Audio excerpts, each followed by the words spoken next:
Hello, Internet. Welcome to That Random Podcast Show. Yes, that's the name of the podcast. You didn't click wrong. That jerk talking about before wasn't being cute. That is the name of our podcast and is where we shall talk about random stuff. Well, not completely random, hopefully. Jury's still out. I'm your, co-host, Tyler Chancey, and to my non-existent right, because we're doing this online, is my other co-host, Michael. How you doing? You don't have to say kind of. I mean, it's true. We're both co-hosting this thing, but yeah, ladies and gentlemen, Zafmod here with DarthRahu. Rahu and Zafmod. I can't wait. It sounds like the best idea imaginable for a sci-fi pilot. And you know what? We should get the guys that did Too Many Cooks to do it. Bring back the machete killer, have him seated throughout the intro, see how many people catch that old reference. No, we shouldn't. I don't think we should try to do old references. Let's keep it. Let's keep it recent, homie. Are you kidding? Are you really kidding me? Memes have to go somewhere to die, and I'm not below that. I mean, we're not the Grim Reaper. We're not Hades, but we will bring back some stuff that shouldn't exist in this day and age. It's perfectly fine, of course, but yes, That Random Podcast Show. We'll do our best to keep ourselves into a relative focus of movies, TV shows, usually animation, and maybe occasionally video games. I mean, we have another podcast for that, but that's that show. This is this show. We're diversifying. That sounds like a business term, so we sound like we know what we're doing. But we don't. We basically just took the two biggest dorks on the Weekly Game Bit podcast and allowed them to pretend to have their own show. Oh yeah, absolutely. Plus, we have absolutely no sense of cohesion whatsoever. Seriously, we have ourselves a tech booth. We left a chimpanzee in there. It should be totally fine. If they could write Shakespeare, why can't they make a podcast? I don't know. Seriously, there's so many blinking lights there. You'd think they'd follow the ones that blink. That's how it works, right? I mean, they hit all the buttons that blink, and some of the switches too. So I guess that's why it doesn't really work out. Yeah, that's right, folks. That's what podcasting is all about. Pushing buttons, twisting knobs, flipping levers, and also, making sure to really get your supervisor angry, because apparently that leads to miracles. At least is what movies tell me. Speaking of which, anything in particular you have seen in recent memory, Michael? I mean, I know you don't really get out to the movies all that often, but maybe you've seen some television, Netflix and chilled. Actually, it's funny. It's the other way around. I don't watch TV. I'm one of those people who cut the cord. TV is pointless. I don't really like it. But movies, I see myself as a casual moviegoer. I still go every now and again. I gotcha. So, see anything recently? Well, there was this little thing called Ghost in a Shell, which is starting its PR blitz with a few little teasers that they put out on Twitter. As a matter of fact, you did link me to those, and I have to say I remember a bit more about this American Ghost in the Shell remake. That's basically what it is, because of a lot of the outrage that came around the casting of Scarlett Johansson as Major Kisaragi, I believe is the name. It's been so long since I've seen the original movie, but I'm inclined to believe that's the name. If not, chances are there's going to be at least 15 people on the comments section telling me I'm wrong and then saying I should be fired or lynched or something. But yeah, Scarlett Johansson, I remember that was being a big deal. But you're right, their official Twitter account just started releasing these 10-second clips of certain scenes and sequences from the Ghost in the Shell film, and I'm guessing some bits and pieces of the anime series standalone complex. Yeah, it's I can't really comment on it a whole lot because the teasers are actual teasers. They don't do that whole 5-minute teaser thing, which basically is an actual full-blown trailer. But they did some pretty cool looking teasers, but it doesn't really do anything for me personally to excite me, except for the one scene with the geisha walking down the hallway, which anybody who's watched the original series, could probably guess where that scene comes from. But the trailers themselves, they're all, like you said, 10 to 15 seconds. And they show so little to try and get interest that I'm not really sure. I'm not really sure what I should think about it because it'll be unfair to be like, oh, they look horrible because they're all a bunch of little teasers and it's supposed to get you excited. But at the same time, I can't be like, this is really cool. This built my faith into what the movie could be because really it's like, oh, you took scenes from the original movie or even the anime series and you kind of reshot them. That's okay. Is that supposed to be like a pandering kind of, hey, we know what we're doing, we know what scenes you like, so here you go kind of thing? Because it doesn't work. I don't want to. I've seen the same scenes you saw, and it doesn't feel like pandering so much as it is respecting the source material, and that is so difficult to really parse differently, especially in this day and age. But I'd say it feels like it's respecting the source material, which is hilarious because I know the minute I said respecting the source material, there's at least one person listening to this is getting ready to send me an angry email about how they're not respecting the source material at all because of the Americanized casting. I hate to go back to that, but it's something that still kind of irks me a bit when it comes to it because Scarlett Johansson's a good actress. And from what I've heard from certain people in Japan that are clearly big fans of the source material, they have nothing wrong with Scarlett Johansson being in the role. And if I may also kind of admit to this, you said you saw the anime, right? Well, yeah, I was mostly exposed to Standalone Complex. That's where I Well, got into the show. well, my exposure to Ghost in the Shell came from the original movie, the 1984 movie, the introduction to the world of Ghost in the Shell, and the biggest point of characterization when it came to Major Kisaragi is her loss of personal sense of identity. The idea that because her body is mostly cybernetic and artificial, it's not her true face, it's not her true body, it's not her true self, so to speak. There's even this entire subplot where she keeps deep sea diving or something and knows how dangerous it is because her frame is heavy and she could sink and then drown, but she wants to do it to at least have some connection to humanity again. And the idea of a character that could easily just be called Kisaragi but have an American face, I think, could actually add to that dissonance, that disconnect between what she sees herself as and what she has become in the line of work. That's what I mostly read out of it. And yes, folks, get ready. This random podcast actually has some brains in its head. Right. But that's kind of my look at things. But going back to the clips, there was something that did stick out in my head, and it was a simple 10-second clip of, I believe the character who I believe is playing Bato, or using a gun. And correct me if I'm wrong on this, people, but it looks like they got the Japanese jack of all trades Renaissance man himself, Takeshi Kitano, in the role, and that got my interest up quite a bit. Right. I mean, I don't know anything about that actor. I mean, apparently you do. You're apparently, I mean, you're obviously a fan of his. So Actually, it's strange. I hate to kind of burst the bubble, but there's actually a friend of mine who's really into him, and he kind of mentioned a bunch of his work to me. So it's on my Netflix queue, but I have yet to find the time to watch it because the stuff is very kind of arty. But yeah, Takeshi Kitano is this kind of general everyman creative in Japan. He's an actor, he's a film director, he's a painter, he's a writer. Apparently he's also been in video game development. His skill set's so ridiculous it blows my mind.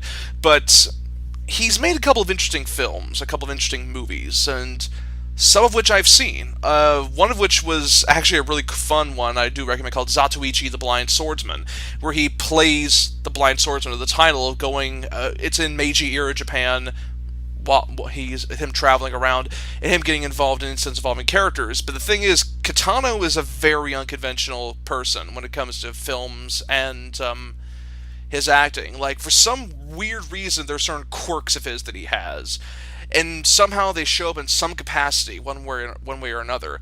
Like, apparently he has a thing for elaborately choreographed dance scenes, and for almost absolutely no reason at the end of this movie, like, a lot of characters die, he leaves, a lot of stuff happens, a bunch of major characters die, but what should be this kind of solemn sort of instance of him kind of leaving, or whatever, it's intercut with this upbeat dance scene with all the characters that have died in this room just tap smiling and I think I've seen that film. I was the titles in or the title sounded familiar, but yeah, that last scene because when they showed the big twist at the very end, I was like, oh, that's really cool. And then the dance number happened. I was like, oh, What is this? I didn't know I was watching a Japanese version of a Bollywood movie. That's kind of cool. Okay, so yeah, so it caught me off guard. But yeah, okay, I know what you're talking about now. Wow, he actually is a really cool kind of actor. That's the only movie I've ever seen him in, mind you. But yeah, I actually liked that film.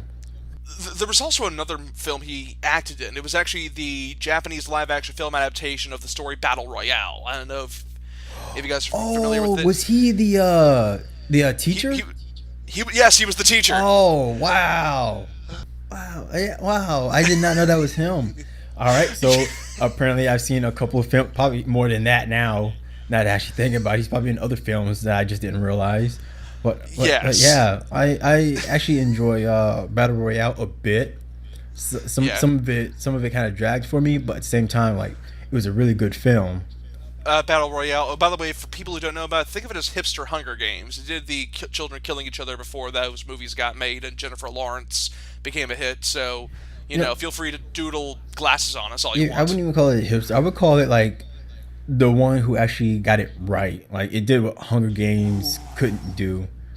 So I'd say like Battle Royale was the children against children film that did it right and did it well.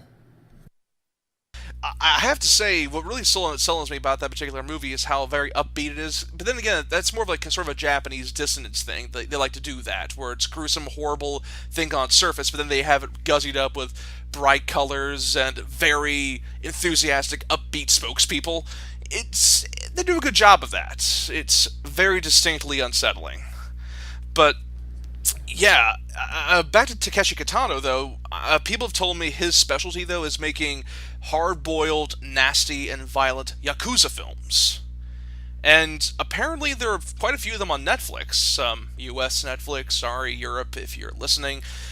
But once again, this is a friend of mine who watches this stuff occasionally, and he brought me to the attention of some of these films. Outrage, Beyond Outrage, and I believe the last one's called Sonatin. If you're familiar with the guy at all, and you're kind of in the mood for something particularly Japanese gangsterish, and your only point of reference are those Yakuza games Sega puts out, I'd say give those a watch. They're kind of messed up in a good way. It's a gangster movie. Every gangster movie is pretty messed up in its own special little way. So it's really strange since I brought up gangster movies, because I'm noticing quite a few sort of gangster focused like television shows or miniseries have kind of popped up, and for the life of me I cannot really get into them. Like I think that movie Black Mass came out with Johnny Depp in it. He's like a mob enforcer or something. There's that really popular cartel series Quantico. I don't know what it is. I can't really seem to get into them. The closest thing I ever got to kind of getting into a gangster story was The Raid 2, that Indonesian, mixed martial arts kung fu movie that also happens to be a police undercover story. Yeah, I actually haven't seen Raid or Raid 2, which I keep telling myself I'm going to watch it. I'm going to see them, and I never watched them. But I think the biggest problem with like more modern gangster movie is that they can't really do a whole lot of new things. Like we've seen these kind of things before. Like we've seen Scarface, the Godfather movies. Which, by the way, the Scarface movie that everybody loves to talk about and say you can't do a remake was actually a remake of an original movie. Oh dear. Yeah. So now, whenever somebody's like, "Oh no, man, you can't beat Al Pacino," that was the original. Like, no, that was the remake. So you're praising a remake, which happens often. A lot of people actually praise remakes without actually knowing that they're remakes. And then when Hollywood tries to remake that remake, they're like, "Oh, you can't remake an original." It's like, yeah, we already did, and you liked it. That's something that I just found out. Like, apparently the 1984 version of John Carpenter's The Thing was actually a remake of a 1950s black and white movie called The Thing from Another World. Yeah, that happens a lot. Oh yeah, absolutely. And also, sometimes adaptation can lead to at least some level of novelty. Like, I'm probably gonna get a lot of flack for this, but I remember when they basically kind of already remaked Jumanji, but they just made it sci-fi and called it Zathura. I thought was actually kind of an interesting, mix on You know, things. But now apparently we're getting another Jumanji yeah, remake. this one is an actual sequel. But I don't know, I saw the other one as a kid, so it's kind of cool to me. Oh, I liked the original when I was a kid. I No, love no, no, Robin Williams not in the it. original. Zathura? Yeah, when I saw that one, I thought it was kind of cool because I thought it was kind of cool that it was like space and these kids trying to race against time and win a board game. I thought it was kind of cool, and that itself wasn't really a sequel. It's kind of like a spin-offish kind of thing. So it was really I, weird. I, it's really strange because it sounds like a sub genre that should have caught on a bit more but didn't. The whole kids play a board game and stuff actually happens. Well, I mean, I guess I I mean it's really because really nobody really cares about kid movies unless it's Disney and Pixar, or maybe even DreamWorks a little bit. But I think the reason those kind of things don't catch on very well is because one, people kind of don't like seeing children in danger all the time, and two, for the yeah. people who do like those action movies, they don't want to see annoying little kids running around screaming all day. So I don't know. I guess it's a toss up. It's like, do we make a movie about kids in danger and upset people with like upset parents, or do we just bore people who wants an action movie but have to sit through a bunch of kids actually doing it? And that's what really weirds me out because that's why I think people still love Jumanji because for all of its weirdness and problems, I don't really remember the kid characters being that annoying or that terrible. Like they actually kind of kept things together, but when stuff happened, they sold it. Like there's that scene at the very end where like this poisonous spider like darts the girl and she's basically dying, and they sell that scene. I'm like, wow, and it's intense and freaky. And of course, it's supposed to be intense and freaky because it isn't just, oh no, they're killing a kid. It's like, oh no, no, a character is dying. This is meant to be all the more, intense. Yeah, so I enjoy the original Jumanji, and the new one they just started filming with Dwayne Johnson in it. Yeah, Dwayne Johnson, Jack Black, and I think little Amy Pond, Karen Gillan, or Nebula from Guardians of the Galaxy, if you guys aren't Whovians. But yeah, apparently she's also in it as well, and I'm seeing a bit of kerfuffle across social media about it. That's because nobody wants Hollywood to ruin their childhood or whatever. Oh my And god, Ghostbusters should be full of well, I men! mean, Those people. that movie was bad though. Like I didn't mind it all that much. I mean, it's it was okay as far as I'm I mean, it concerned. was watchable, it was tolerable, but it It wasn't. was it was watchable. It was okay, and there was actually some novelty to it. But yeah, the original's still better. That goes without saying. But once again, going back to Jumanji, I can sort of get that. Even more so because by our own admission, we grew up with that original movie, and I'm gonna say it. Robin Williams really can't be replaced. Well, that's the thing. Like everybody keeps thinking, oh, they're trying to replace this character. Oh, they're trying to do this and that. No, they're not. They're moving on with a story that has the same premise. You can do that with different characters and try doing different things. That's what makes it fun. It's not like Dwayne Johnson is playing Robin Williams' character. Now, Oh, absolutely yeah, not. if that was the case, then absolutely, yeah, they're messing up. But It's it's new it's it's strange. characters. It's strange you say that because I know The Rock actually has the capacity to do comedic role, but he has to be kind of the sort of straight man or the put upon role. Like he can't be the manic, Robin Williams archetype. See, once it kind of go back to it, you really can't replicate it. So it seems like they're going in that direction. Just doing their own thing. Right, and that's the way it should be. Like I know people like to think that Hollywood doesn't care about franchises or whatever, which is actually not true at all. Hollywood actually really cares about these franchises because that's where They they put most of their money, and that's they where they're kind of hoping to get their money back they, from. they kind of have to now. I mean, because of Hunger Games, the Harry Potter movies, the Marvel Cinematic Universe. It's a new era. You kind of have to pay attention and strike at the foundation properly because you can have yourself multiple films and a lot of dosh coming in, especially these days. Yeah, and that's why I never understood why people like really dislike the point of remakes. It's like Hollywood has always done remakes. Your favorite movie was probably a remake. For people who like westerns, with Magnificent Seven coming out, people were That's a remake. yeah, people were complaining about that, and that's a remake of a movie that's based off of a Japanese samurai movie called Samurai 7. The Seven Samurai, which Right, was a Seven film, Samurais. which was a novel. No, wait, was it a novel? I forget. No, it wasn't a novel. It was also a film by the great Akira Kurosawa, which is a great black and white movie in and of itself, one of the best films of all time. And what did we in Hollywood do? We did a Western version of that with cowboys. Which makes sense. Like that's the thing. It makes sense. Like okay, in the West we had cowboys. In the East they had samurais. Why in the world would we all of a sudden be like, oh yeah, in the West we're gonna do a samurai movie? It's like why? That doesn't fit our culture. So it made sense to do it in a Western standing, and it worked because back when when was that movie released in the '60s? No, I can't. Do not fact check this. Check this internet. This is just us talking. Then again, that's all podcasts. Yeah, but I forget when the original Magnificent Seven came out. Magnificent Seven. Yeah, but when we did that, it made sense. Westerns was the hot commodity. That's the movie everybody. That's the genre everybody went to see. It made sense to take that story and make it a Western. It did well enough where they made 2 more movies out of it, and I believe a TV show. So it worked for them, sort of. And now we're getting a remake of it again. And you know what's really funny? People keep wondering, why are Westerns gone? I actually have a recommendation. DC Comics. Jonah Hex, done properly. Yeah, but that movie wasn't very good. No, I'm saying Jonah Hex done properly. Well, you can say, yeah, you can say that about anything, really. It's like, anything can work because it was popular in comic books if you do it right. It's like, well, Guardians of the Galaxy wasn't really all that popular.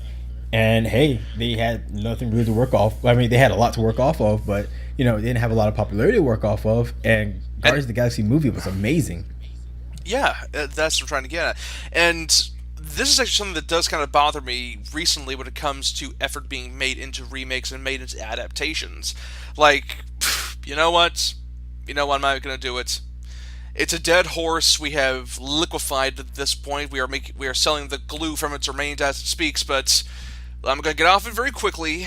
But when an adaptation of the source material that's been around for so long is done so horribly, betrays the essence of the characters, it is a noticeable problem when it comes to the trust in those people making it. For example, the Warner Brothers attempt at the DC cinematic universe with their films of Man of Steel and Batman vs. Superman and Suicide Squad.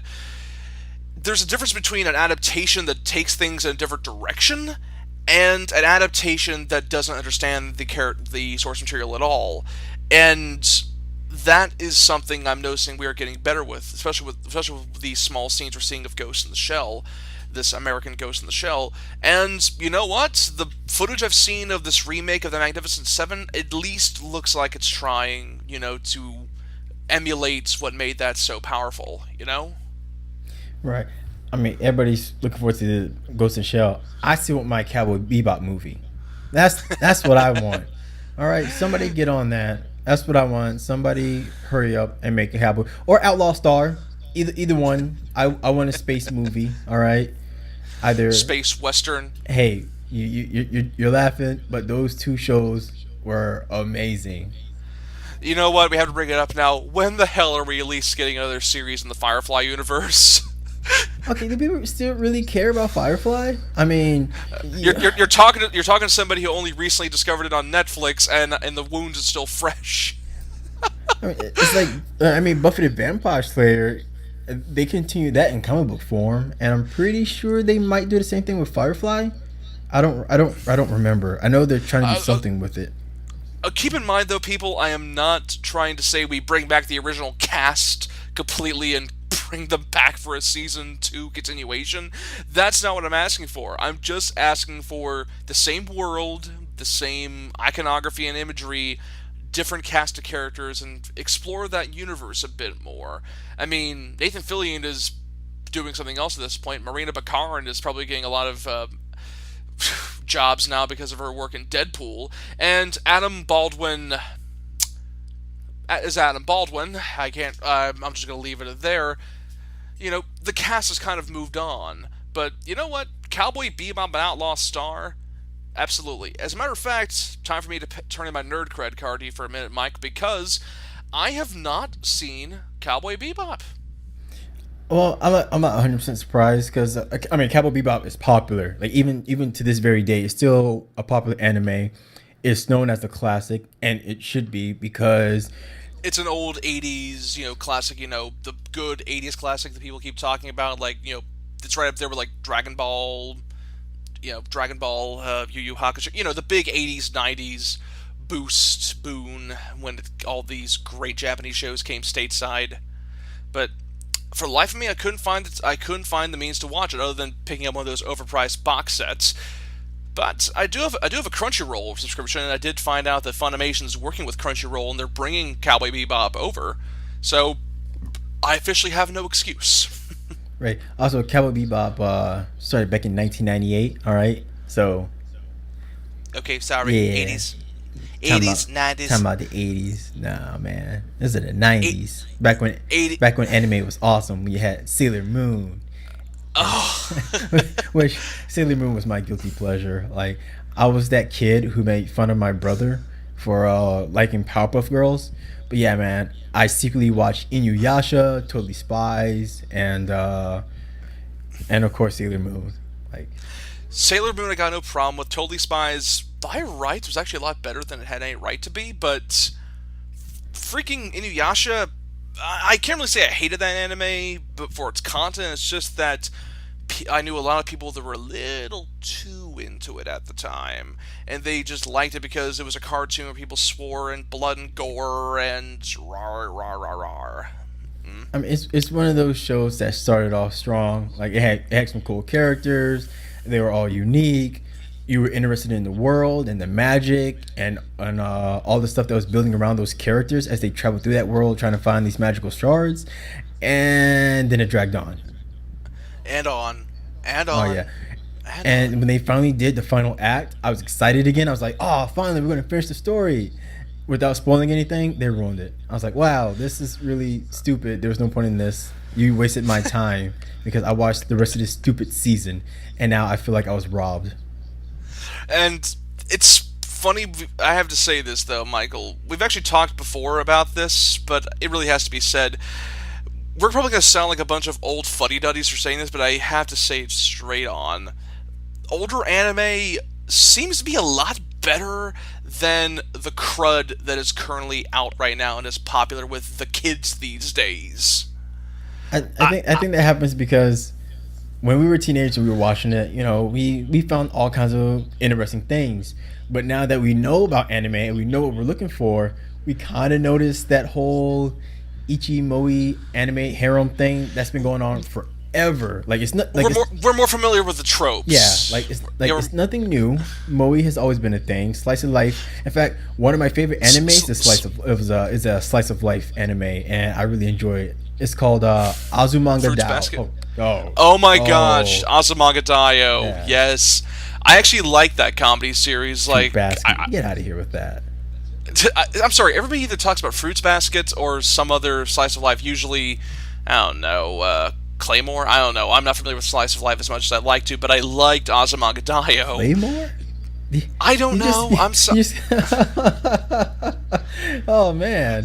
Look at me. I don't know stuff. I mean, it's just Claymore.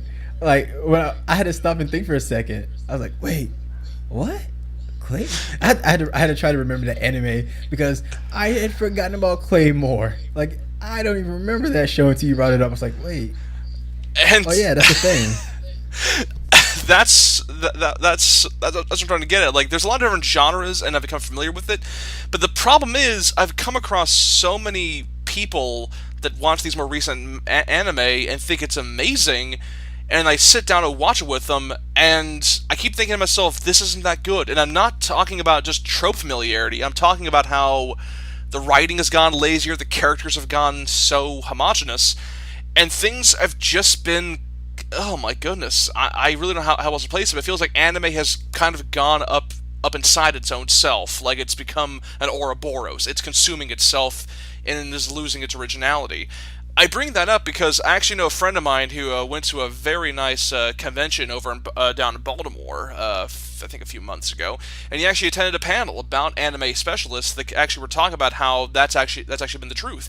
Anime creators and artists and writers keep citing their inspiration has been coming from other anime, and because of that, character tropes, character dynamics, character designs, concepts have been rehashed or recycled, and because of that, it actually is leading to creative stagnation. And in order to placate and keep things topical and keep their show afloat, they've been pandering a bit more with moe, with cheesecake, with a bit of some cute designs for characters, and a lot of sexual objectification of female characters specifically, in order to draw more people in rather than bring in good writing and good characters. Like, this is something that actually does bother me because, if you guys aren't aware, Michael and I also do games journalism and games criticism stuff. And I keep bringing up how much I dislike the anime Sword Art Online, which is practically anime otaku heresy from what I've been gathering, recent memory. But I don't see why. It's basically a bunch of characters, it's a bunch of characters trapped in an MMO. It's the trapped in the game subgenre of storytelling, where in order for them to escape, they have to quote-unquote beat this MMO, which, by the way, makes absolutely no sense. MMOs by design have to be perpetual with its content. And the main character is basically this jerk-off that kills people and does all this very dangerous stuff, and yet somehow develops a harem of love interests. Oh, and he also knows expert hacking and expert stuff and anything writer's convenience needs him to have, to the point of insanity, and it makes me completely just feel terrible. Oh, something else as well I hate about it. It has a good concept, trapped in an MMO, trapped in a video game world. There could be a lot of commentary to be made about it, but then they turn it basically into sci-fi Nightmare on Elm Street. You die in the game, you die for real. So it's just a generic fantasy flavored MMO. So why even have the trapped in a video game framing device? Because they don't really go back and forth between the real world until like the end of this first season. It just seems to be there to justify its own spectacle, and I find it to be a problem with most anime. Yeah, okay, well, alright. So, I can't agree or disagree with that because I have not watched Sword Art Online, because the people I do know, and they're like, they don't watch it, and, I've seen plenty of people who are like, yeah, no, there's no point in watching the show, it's bad, it's cruddy, so instead, I turned my attention to Attack on Titan and stuff like that. Oh. Yeah. But yeah, I completely see where you're going with this. Anime has kind of go stagnant. It's just kind of weird because when I was younger, the reason I got to anime because I thought American cartoons were getting pretty stagnant because we were doing that whole every new show wants to be Scooby-Doo or Tom and Jerry and try to do like gag kind of things that didn't really work except for Ed and Eddie. That show was awesome. So I started to get into anime because it seemed fresh and new. But now it seems like Western cartoons are getting better and they're getting more interesting, and Eastern and anime itself is getting stagnant because they are focusing more and more on certain demographics, because they like any company, like any business, the products is what sells. The show is kind of like a commercial. You have to buy the merchandise, and that's what they aim for. They aim to find a way to get you to buy merchandise, and I think that's why anime itself is getting kind of stagnant, is because they found a formula that works and now they're sticking with it. And that's a big shame, because I do like anime whenever it's done right, even if it's something meant to sell me something, but at the same time, this is also not to discount the anime out there that's legitimately great and legitimately doing interesting storytelling. I mean, you've said before so yourself, you like to focus on slice of life stuff, and I've heard from certain people I do trust that certain slice of life anime has been kicking serious ass recently. But at the same time, you do have a point, because I think when it came to Western animation back in my formative youth, the only Western show I gave the time of day to was the DC animated universe, Batman, Superman, the Justice League show. But other than that, and the occasional episode of Rugrats, because come on, that show got away with some pretty fun stuff under the radar, if you go back and watch some episodes, and a bit of Rocko's Modern Life, which, by the way, is surreal as hell to watch as an adult. And I cannot wait for them to bring that back. Oh, it's going to be awesome. But you know what I mean? That's like 4 or 5 shows. But meanwhile, I go to anime, and I was Dragon Ball Z, Yu Yu Hakusho, Sailor Moon, Rurouni Kenshin, just all of these anime that I still really do enjoy and like to this day. And thanks to Crunchyroll, I've actually been experiencing a lot of good anime that I missed due to one reason or another. For instance, I've become part of the audience that has fallen in love with JoJo's Bizarre Adventure. I cannot get into that show. I gotta try. I've mostly been playing the games because it's part of my job, and I just don't see the appeal. The character designs are fun. They look kind of cool, and I like how a lot of them are so flamboyant that it's borderline hilarious because it's meant. Oh my! Because it's meant. Yeah, because it's meant to be that way. The poses. Oh, the poses, which I find great because Japan always comes up with some ridiculous, dumb pose thing, like in the new Pokemon game. But that's for another time. I hate those. Oh my god. Yeah, I hate those poses. They look stupid. But I never got into that show, and I really want to try it because I want to go back to the very beginning because I know there's an actual long history of JoJo, and it actually builds up to an actual end that's coming, I think. As far as I can tell, the manga is still ongoing, but each individual arc has a very definitive end to it. It's just that there's this generational thing. But I have to say, when it comes to being exposed to JoJo through the video games, is a bit of a problem because it's an issue I do have with certain Japanese anime video games, in that a good chunk of them are marketed to be fan service, which isn't a bad thing. It seems weird whenever I say fan service, it sounds like it became a 4-letter word recently, but I freaking love Dragon Ball Xenoverse. I'm looking forward to its sequel, and that was clearly a fan service fueled plot and framing device. But Joe, I'm guessing you were playing the demo for I guess you were playing Eyes of Heaven. I'm guessing the more recent one that came out. Yeah, I played a few of them, but that was a recent. Yeah, that's the most recent one. That is actually a shame because that entire game assumes you are very intimately familiar with all the main characters. It doesn't hold your hand at all. Which I'm fine with. I just wish the fighting mechanics was better. The fighting mechanics are kind of bleh. Yeah, I played the demo and I wasn't exactly enthused by it. And that's such a big shame because the great appeal that's always been the central love of JoJo is the battles are always mind games. Are you familiar with Yu-Gi-Oh at all? Remember the old Yu-Gi-Oh anime where it was basically okay, if he does this and does this and does this, I may be able to stop him. But if he does this, I'm screwed. But if he does this, I have to do this. But if he does this, I have to do this. Yeah, that's how all those animes that's how they all spread out their time. It's well, we better overcomplicate this by having the character explain 6 different ways this can go. It's why? Just show me. I like how that happens sometimes. I mean, I do like sometimes hearing a character's thought process, but JoJo I particularly enjoy because they cut out a good chunk of that. I'm not joking. They basically assume that the main characters are supernaturally competent, and only when things are legitimately what, how did this happen? Then they explain it.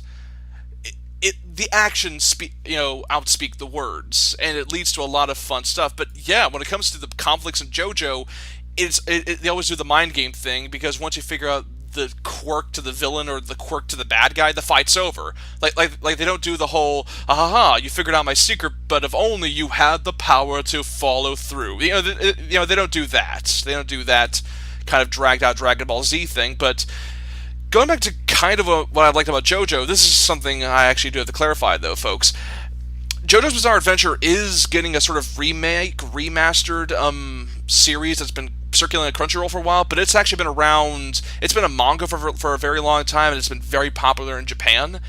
And it did a great job with a sort of direct-to-video English dub of one of the arcs that kind of circulated around. It was terrible 80s English dub, the old kinds. But it never caught on in the United States, and never premiered in the United States due to, of all things, copyright problems. Characters and their moves and their other characters and such names were actually named after certain popular bands and songs that the creator was really into, and which flew with Japan because Japanese trademark law is a bit different. But when it comes to the United States, they would have had to go through so much litigation and so much red tape with all the lawyers of all the creative artists that he references because they're afraid of damage of damaging of the brand, and they did not have the capacity to deal with that. So, which led to that it just not premiering. Which is one of the fun things I like about watching JoJo's Bizarre Adventure now, because it's very obvious. You can actually hear in the Japanese audio whenever they say a certain character's name, but then the subtitle changes it for legal reasons. It's always fun to spot the change. Like, oh my gosh. Like one of the fun ones I remember was one of the villains of one of the arcs was called Centerfold. That was the subtitle for him, Centerfold. But if you listen to the Japan, it's like it just keeps going. I've always enjoyed hearing Japanese actors try to like pronounce real names. Like when it comes out to like the band names and all this stuff. Because it always sounds so interesting to hear somebody say an English word. It's a very lyrical language, oh, yeah. Japanese. Yeah, I keep wanting to bring up Howl's Moving Castle because when we were talking about remakes and all that, and the way that Disney had to handle those kind of things is really interesting. So it's really fun to see those kind of things, to spot those differences, because you really get to see how much time and attention are put into those kind of things, and when they don't match up, and it's kind of fun. I'm not gonna lie, it's fun to watch those kind of things, because you're like, oh wow, they put so much attention to this. That goes to show just how hard it was to sync all this up because they're two different languages. Absolutely. Like, adaptation is very difficult, especially when you have something as very controlling and very particular about their brand as the Walt Disney Corporation. In fact, I only found out recently, since we're kind of talking about Studio Ghibli movies, I remember hearing recently about a serious amount of content and subtext that was lost into adaptation when it came to Spirited Away, which, for the record, is one of my favorite animated films of all time. It was my introduction to Studio Ghibli, and like, I'm actually looking at my background right now on my computer, and it's art from that movie. That's how much I enjoyed this movie. And I actually found out for the first time there was actually a bit more going on with the witch Yubaba's bathhouse in the movie. It was actually meant to be Miyazaki's commentary on a certain adult trend that was happening with certain unsavory bathhouses at the time, and it was entirely dropped from the American release because it was mostly a cultural thing, and two, it also, I'm also remembering the one kind of clunky exposition line Chihiro gives in the movie where she just says, "Oh, it's a bathhouse," when in reality, if you look at the characters on the bathhouse, it's a different kind of bathhouse. Yeah. I mean, it makes sense. Disney loves Studio Ghibli. You can tell that they love working with them. But may they rest in peace, Studio Ghibli. I mean, hey man, once Miyazaki left, are you really surprised? Like, he's pretty much the only one who did a lot of the films. Like, I'm not talking about like just the artwork and writing and whatnot, but like every time he tried to leave, they kept pulling him back. Yep. Not even the studio. He did it himself. Like, he kept going back because like the studio would get interesting projects, and well, he would pitch it and whatnot, of course, and he would try to get the younger staff members to direct and whatnot. But he sees how they would direct and how they want to do things, and he would always come back and do it himself because he's I don't want to even call him a perfectionist, but he knows how he wants things to be done, and he's the kind of guy who's like, hey, if you want something done right, do it yourself, and he's willing to go back and do it. So having that studio really closed down, well, not even really closed down, but like kind of fade away, honestly, I'm not that surprised when I heard about it. Like, once Miyazaki left, I knew it was only a matter of time. Of course, but it's always fascinating to see these adaptations and how they go. But yeah, see, this is what I'm trying to get at. Like, you feel the creative force behind these older projects. You feel Miyazaki's influence. You feel the any creators, Akira Toriyama, Arahiko Araki, who was the creator of JoJo's Bizarre Adventure. You feel that creativity behind these characters, behind these worlds, and I'm just not getting that from these more modern anime. It feels like they're trying to do something interesting, at least in concept, and it for some reason concept seems to be a much more paramount to Japanese creativity rather than execution and subtext and texture.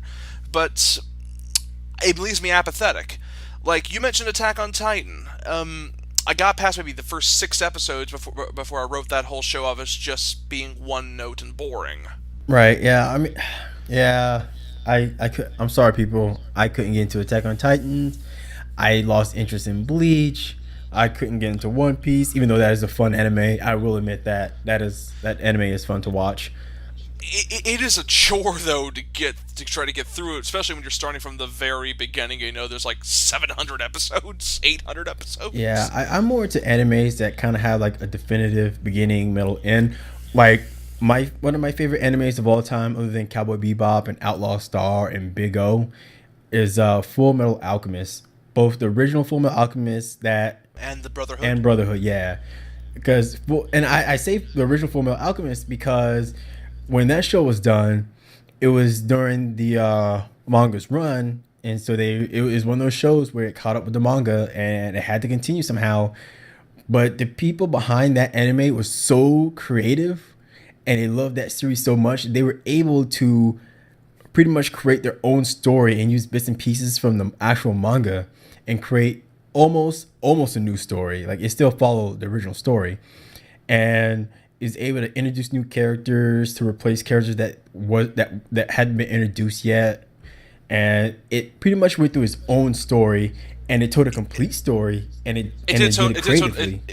It did its own alternative take on things. It did its own alternative take on what could have happened. Right, and I don't even know if I'd call it alternative, as more kind of like, you know what? Yeah, I would say alternative because it took bits and pieces. So yeah, you're right. I say alternative because now you remind me of probably one of my favorite anime series that went absolutely gonzo, off the walls, crazy, but I still enjoy it all the same. It was the anime of Soul Eater, because the exact. Man, I've always wanted Soul Eater to come back. I really want. That's the one anime I really wish would come back. Soul Eater was legit. Halloween is coming up, so I'm kind of going back through some of these more Halloween or gothic or kind of supernatural focused shows and media. Like I'm rereading through Vampire the Masquerade because I'm a pen and paper nerd, and what else am I going to do in October? But I remember loving Soul Eater and how the anime ended. Then I found out from a friend of mine that the manga was still ongoing at the time when I finished it. And the anime basically had two options because the manga was still ongoing. It was like, okay, either we stretch this out with padding and filler arcs and filler episodes until the manga catches up, or we say forget this and just go nuts and just go off on our own sort of wild take on things and wrap it up in our own special way. And they took the second option, and it is hilarious and how gonzo it gets. Like the anime is basically about Death, the Grim Reaper, training students to become Reapers in order to take down supernatural threats like witches and magical people and serial killers and like. And the big bad of the series is this entity of madness that's trying to end sanity and end rational thoughts, which apparently can affect even people who are meant to be Reapers and judges of life and death. Actually, pretty cool, all told. But then it just goes crazy. Like the final episodes are like Death's entire school academy thing weaponizes into a mech. There's this subplot with this main character harnessing evil black goo or something. There's this highly androgynous character that goes through a lot of kind of messed up emo stuff, and they fast forward through it and get it resolved. It goes so crazy, so fast. And yet, I respect it a whole lot more instead of doing the Naruto and the Bleach thing where they pad and stretch. You can practically feel everybody, like, behind the scenes doing the stretching motion to everybody involved. And you can always tell when it happens. Yeah, it happens a lot. I was afraid, to be honest, that it would happen to Full Metal Alchemist. Because they had the silly moments. So I was like, oh man, I really hope like this is going to become a thing to where they have Alphonse do some weird stuff because we have some episodes to spare. Let's do an episode on Alphonse doing random stuff. It's like, no, please don't do that. Which, by the way, I got that kind of stuff in the OVA, which I loved. OVAs I'm fine with. You can do all kinds of silly stuff with OVAs.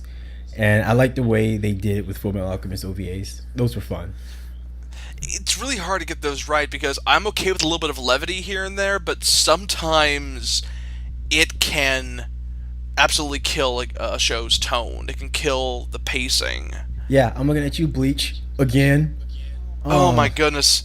The problem I keep finding with Bleach isn't the padding and the tone, it's that it's very obvious that certain characters are, by definition, broken as all get out, and the creator doesn't do jack all with it.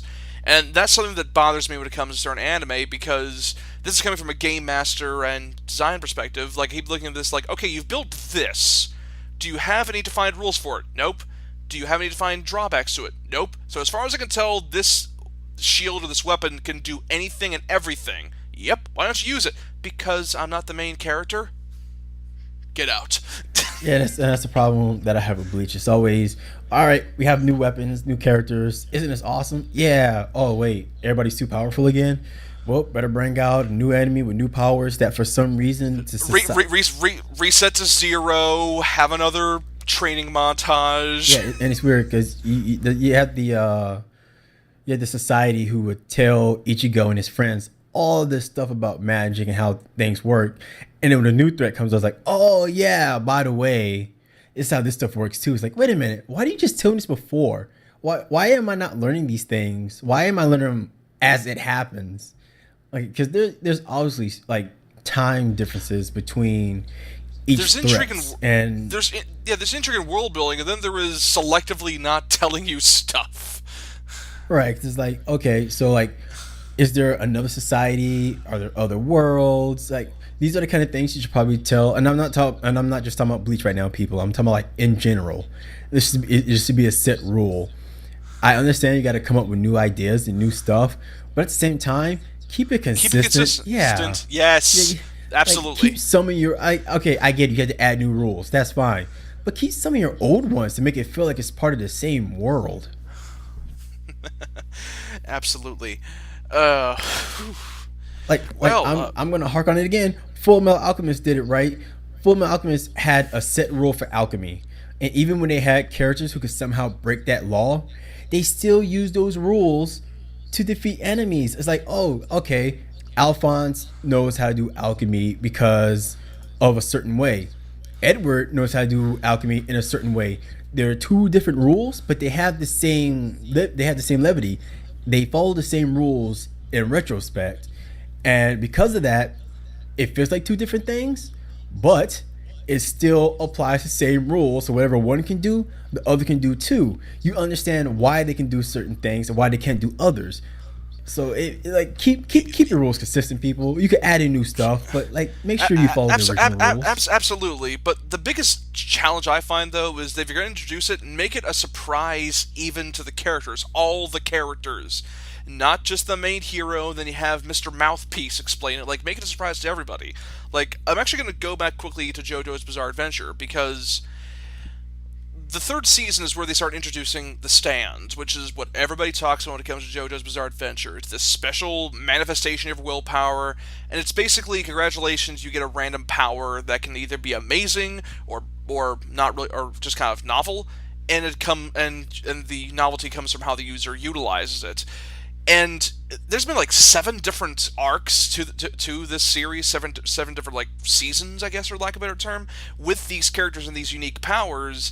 And yet every single time they introduce a power that seems broken on its face, they keep the rules consistent. Like the most popular one, of course, is the vampire stand user Dio. You've probably seen him through memes. You've probably seen him around the internet. Oh no, I can get my butt kicked by him in games. So yeah, I know Dio. Screw that guy. He's a jerk. Actually, that's actually a trope. Dio is a jerk. Like when Dio first gets introduced in the JoJo's Bizarre Adventure series, I'm not joking. He walks off a car. The main character says, "Hello, my name is John. What's your name?" And his first reaction is to kick his dog. Okay, Just that sounds like meme baiting. That sounds like something that somebody did because hey, internet meme. But I know that, no, no, but no. This is before the internet. right. I was gonna say I know this is like before memes were like whatever, but that sounds like some. If you told somebody that and didn't tell them that JoJo is an old anime, they'd be like, oh, so is that like something somebody did to make a meme out of? Because that's what it sounds like. That It was sounds like, ridiculous. no, it gets even worse. He not only kicks the dog, but then later on he incinerates it because he hates Jonathan Joestar that much. That sounds like something Frieza or Cell would do. Once again, JoJo was around during that great period where good anime and good manga was coming out, and so yeah, Dio being this level 10 turd is the stuff of memes, the stuff of jokes. But going back over to him, he's a vampire, which means he has superhuman speed, superhuman strength. He has to drink blood. He can't go out during the daylight. But his stand power is he can stop time briefly in like 5-second intervals. There's like a cooldown in between it. That sounds what?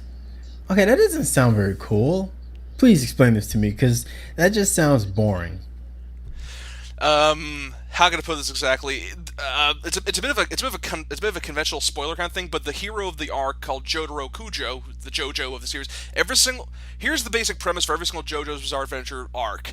There's a main character who somehow has the nickname of JoJo. He meets a bunch of friends and he goes on a bizarre adventure. That's the best way I can describe all of JoJo's Bizarre Adventure. It's weird, it's bizarre, it's what by nature. His stand is called Star Platinum. It's this brawler type. Like, once again, you guys have probably seen him around. He manifests, he's a sort of humanoid guy, and he just punches really fast. He has superhuman perception and speed and strength, and he can do like a huge barrage of punches, but has a limited amount of range. Dio can only stop time in like a short sort of space.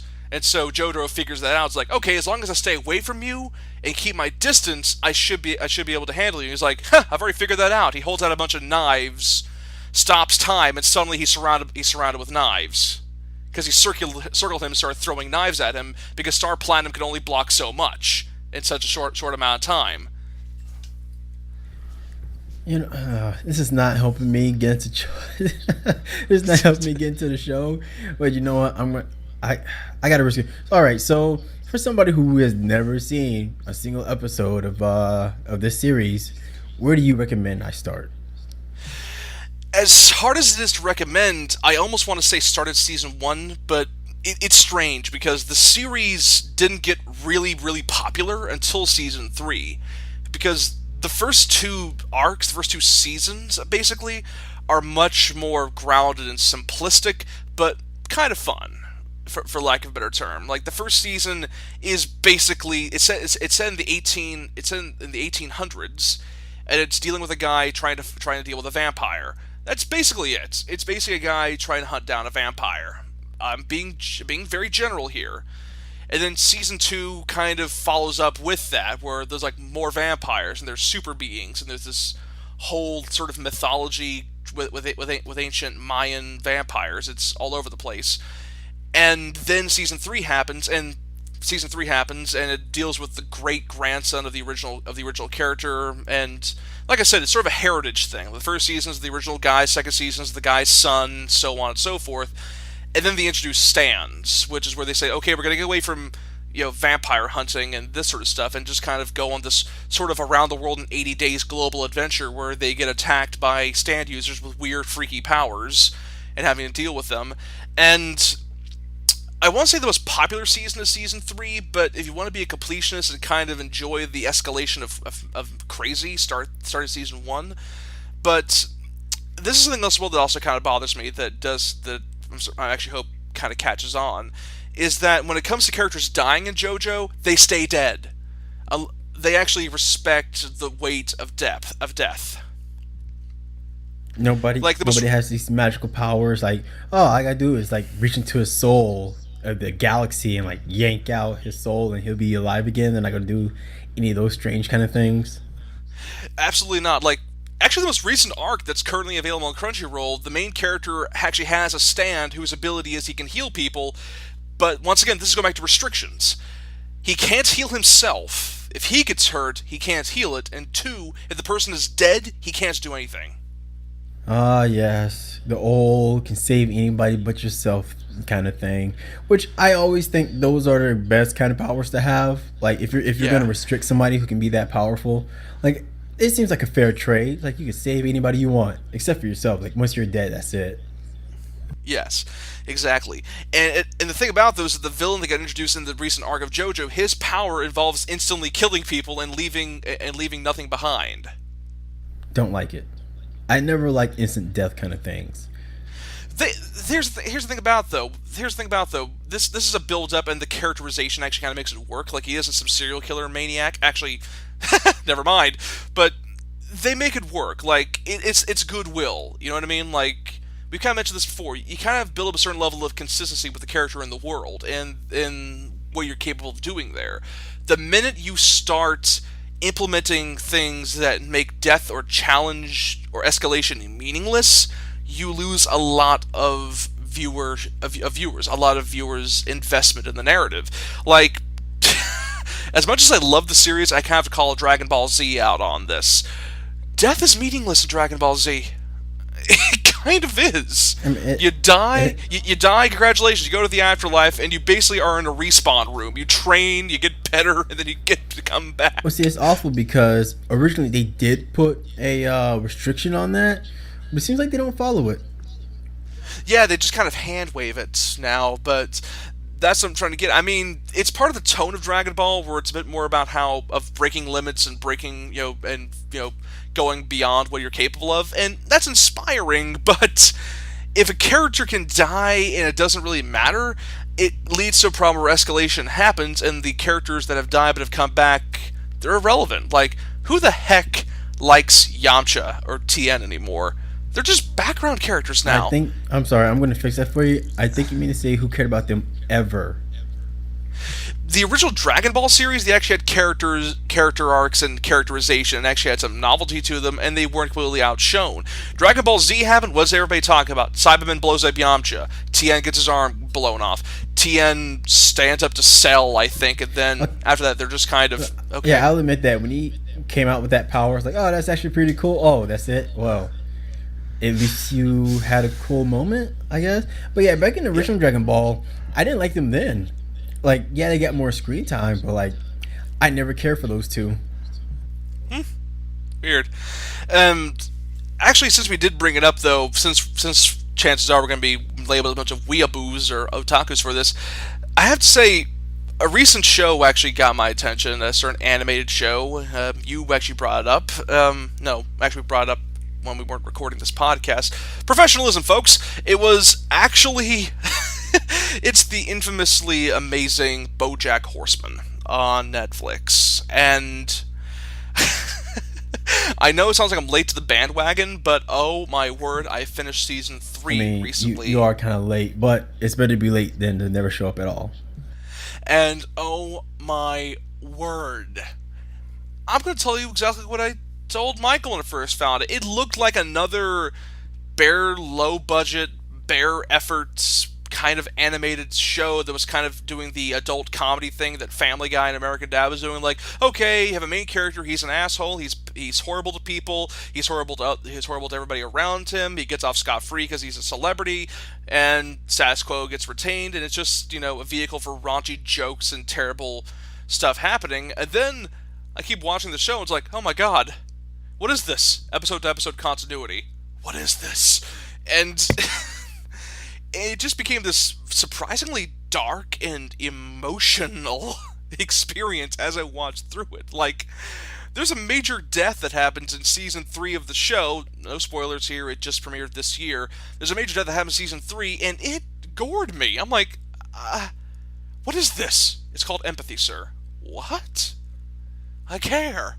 What is this? That's because the characters are actually interesting. Like, and I think that's what makes it work, is because it doesn't hold anything back. It's a depressing kind of show, but it has good dark humor. It has funny characters, as characters that work well with each other with all their different personalities.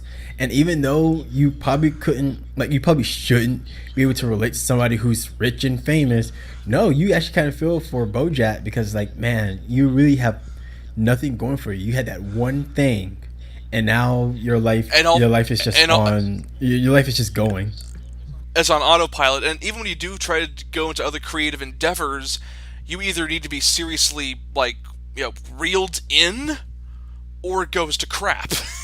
Yeah, because it's a great show that shows that no matter how great you think you are, you're the one holding yourself back. Like, you can blame all the people you want, but the dark reality is you're holding yourself back, and you try to be a loner, and you find out that you probably do need other people around.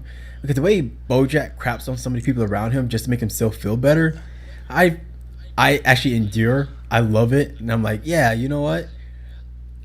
I'm sort of like that, but at the same time, I'm not as bad. Like, oh my goodness, no. But it's a fantastic satire of show business, especially when it comes to Hollywood, because, oh my goodness, the stuff that happens in season 2 when he's trying to shoot, when Bojack's trying to get a chance to shoot his dream project, which is an adaptation of Secretariat, it is amazing how much corporates and producer meddling kept messing things up for him when he was trying to go for an actual, artistic piece, and then they kind of turn it into lowest common denominator Oscar bait, and it's legitimately hilarious and devastating at the same time. oh yeah, you hit it. It's like that's what made the show so great. It's like season 2, season 3 had these moments where Bojack should have been at his height. He should have hit his peak, but no matter what, there was always something or someone that holds him back if it's not himself. And you didn't talk about Todd. Todd. Who, oh my gosh, I love Todd. Todd, who is so optimistic about everything. Like, it's great to show that even around somebody like Bojack, there's still a sense of optimism, and it comes in the form of Todd. And even though Bojack keeps pretending that he dislikes this guy, he keeps him around because, well, he needs that optimism in his life. I love Todd just because I'm a sucker for the wacky scheme of the week kind of setup, and he likes to do that in a lot of the episodes. And what I find so funny about it is that he keeps getting enabled by the more peppy, upbeat character, Mr. Peanut Butter, and it's always hilarious seeing what the heck they try to pretend to sell to people like they're entrepreneurs. Like, hey, guess what? Like, I love the episode where Todd figures out that due to a typo, he could actually build basically Disneyland without being sued by the Walt Disney Corporation. When those two get together, they always remind me of Ed, and Eddie. And it's a more adult, more adult, darker Ed, and but Eddie. The thing is, like, Todd doesn't actually do it to try to jip people off. He legit tries to make something that could be fun and just great. And he's not that smart. He's not good enough for it. But absolutely not. That Disneyland looked like an Eddie style scam. Like, there was no way it met all OSHA regulations. Yeah, it did. I was like, oh, did Double D make this for you? Because it looks very sketch. And, and I think that's why I like a character like Todd, because a character like Todd can easily become annoying. But when you see that Todd is actually optimistic, not because it's annoying, but because he truly believes like there's good people in the world, and that Bojack is one of them. He's reverse world Jesse Pinkman from Breaking Bad. Oh, come on. No. I bring this up because Aaron Paul voices Todd. Plus, he does kind of have like that homeless beanie kind of like thing going on. Yeah, the homeless beanie kind of looking for him. And I'm not gonna lie, the minute I found Aaron Paul voiced him, I kept trying to repress myself from just yelling "bitch" every now and then at the screen. Hey, at least in the show, he didn't have to try and go and cook. Ooh. Oh my goodness. Can you imagine Mr. Peanut Butter doing like, hey, come on, Jesse, we gotta go cook. Okay, Mr. Peanut Butter. No, the problem is with Mr. Peanut Butter, he wouldn't catch on he's addicted to meth. He'd think he'd be making like candy sticks or something, and he got the wrong recipe, and he'd just be all over the place. Knowing this show, it'd probably end up being rock candies anyway, and like Bojack would probably think they're doing drugs, and it turns out that they're just making rock candy. Like, of all the characters I surprisingly like on that show, it's Mr. Peanut Butter, because he could have easily just been this sort of shallow, creatively dead parallel to Bojack Horseman, because Bojack clearly wants to try something a bit more artistic, like Secretariat, and he still kind of enjoys the sitcom he made. And Mr. Peanut Butter kind of like a similar sort of like Me Tooing sitcom, and I felt like, oh great, it's gonna be this guy where it's like, I'm glad with what I have, I'm just happy to be here, sort of thing. But his optimism kept me kind of liking him, because like, oh my gosh, he had it all together. He didn't have this tragic past, he didn't have this terrible thing, and he hit the ground running, and he's just so glad to be around. It's very hard not to like him. And then when more legitimately questioning stuff kept popping up in season 2 and 3, I liked him. I liked what he was trying to handle, what he was trying to do, and that optimism is very hard to really replicate in show business, but to have him actually legitimately be that way all the time is that rare sort of lightning in a bottle, which is why I see why he keeps getting work in that show.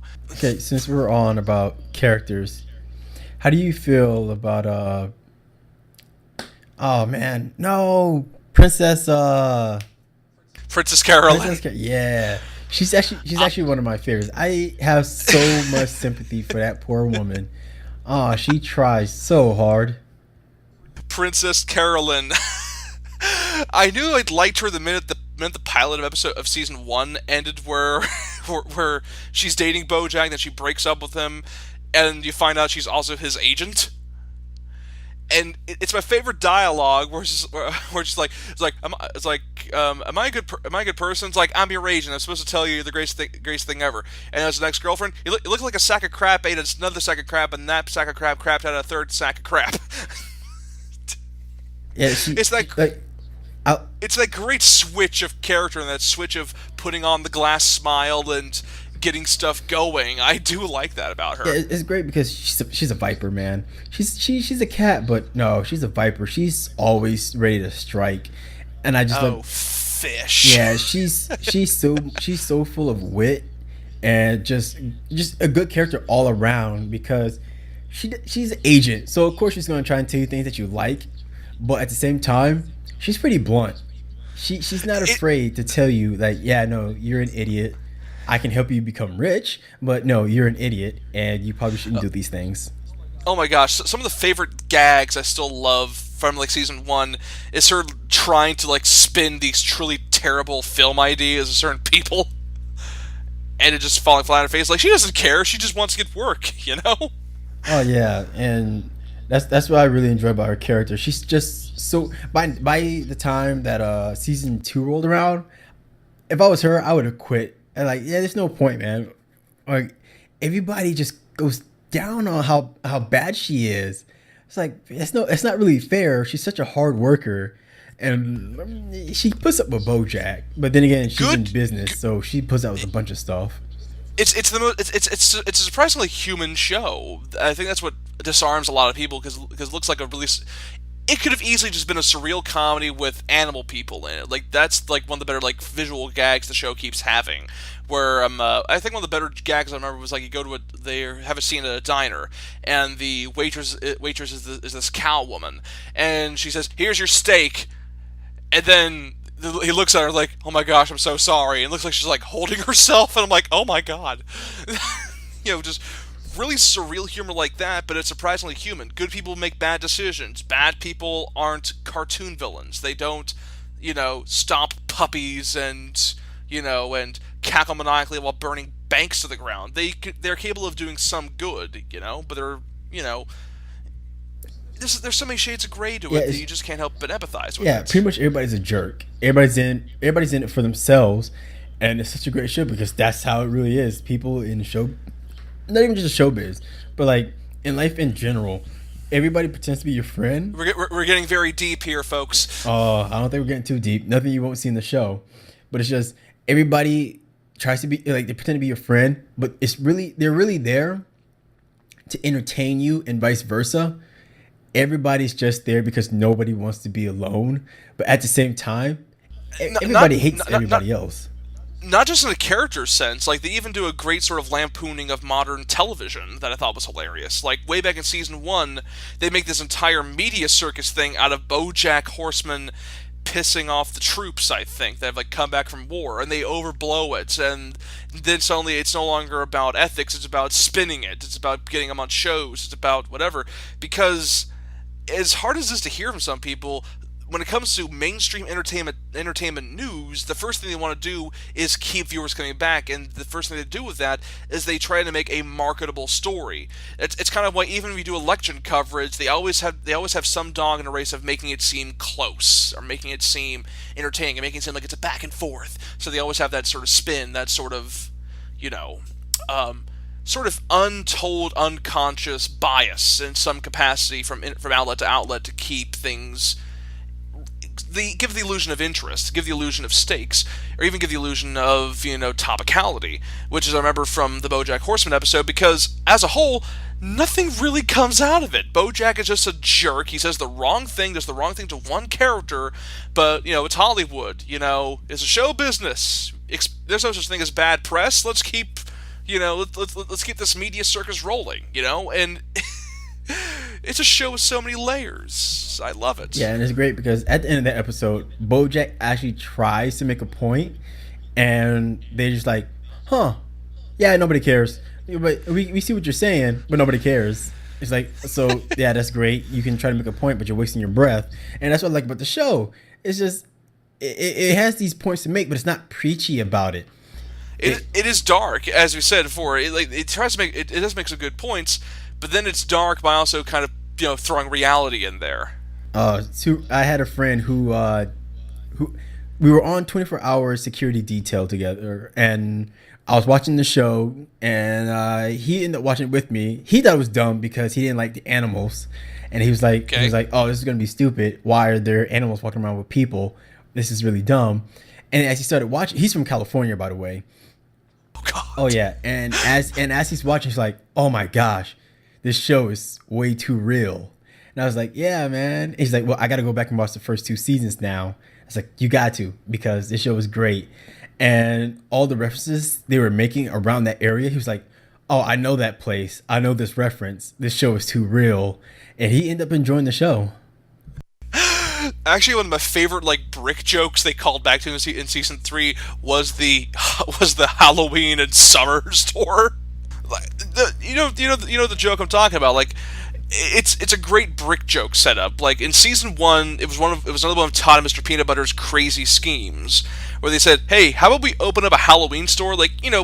Halloween's coming up. There's always Halloween." Yeah, and so it pops up, and they said, how about we have a Halloween store that's open year round? And they got it made, but apparently they forgot to put the floor in. Yeah, Andrew Garfield. That's the only reason I remember that is because how ridiculous Andrew Garfield's character was, and I was like, "Wow, why?" But I enjoy it so much. Yeah, exactly. They have a couple of celebrities go in "Oh wow, what is this? Ah, splat." It's like, "Oh my goodness." It goes, and then you never hear it again. And I'm like, did they forget about this? I don't know anymore. Nope. And because bring it back. Yeah, because this show once again has very strong continuity and very strong stuff choices have consequences, characters remember, and I'm like, come on, they didn't talk about this, because I was actually expecting like Todd getting a lawsuit or something, or Mr. Peanut Butter getting a lawsuit due to not putting the floor in. But then apparently they bring it back in season 3, and it's the best payoff to a brick joke I have seen in such a long time. Oh man, this is all right, ladies and gentlemen. Well, we actually went beyond our time. We had way more to say than that's going to happen. I'm not surprised. I shouldn't sound surprised. We are two highly informed intellectual individuals with a proclivity for nerd, ephemera, and all things geek. We're going to talk ad nauseum for so many hours. Yeah. Oh, sorry. The subtitled version. We're intelligent. We talk too much. Or so we pretend to be. Or at least, Rahu, he pretends to be. I already know I am supreme master of all things media. And of course, I'm just along for the ride, riding on your coattails, because this is show business, people. Ha cha cha cha cha cha cha cha. Hey man, there's always gotta be a fall guy. Oh dear, is that why you have me around? Oh dear me! Great, this is perfect. I'm gonna wake up and there's gonna be a bunch of orcas dancing in my room, and I'm gonna get slapped with a lawsuit or something, aren't I? I mean, I'm not gonna say yes, but I'm not gonna say no. I'm on to you, ladies, gentlemen, others. I think this will wrap up for, I guess, the first episode of that random podcast show. And yes, it is exactly what it sounds like. It's random, it's all over the place, and yet I think you guys will be back. We are quite the couple. We are quite the power couple of totally platonic, enjoyable bromance. And it's going to be great to see how things come up. So, Michael, where can we follow you and get to pick your brain some more? We're like Brad Pitt and Angelina Jolie. Wait. Wait a minute. Nope. Wait. Never mind. Too soon. Are you kidding me? If anything else, we are Dan Harmon and Justin Roiland. And with that, ladies and gentlemen, you can find me on Twitter at ZAFMOD, that's Zafmod, or at M_MOSLEY_JR. Wubba lubba dub dub. And you can follow me on Twitter at DarthRahu, capital D, capital R. That's Rahu, R-A-H-U, all one word. I can't believe I have to explain that every single time. Eventually, it'll just go without saying. But you can follow me there on Twitter. And I also occasionally do random semi-drunken blog posts at cybertavern.blogspot.com if you are interested in seeing how much more long form I get without an editor over my shoulder. You don't have any more obscure references to make? Are you are you happy with this? The Aristocrats. Good night, everybody. My goodness. Good night, ladies and gents.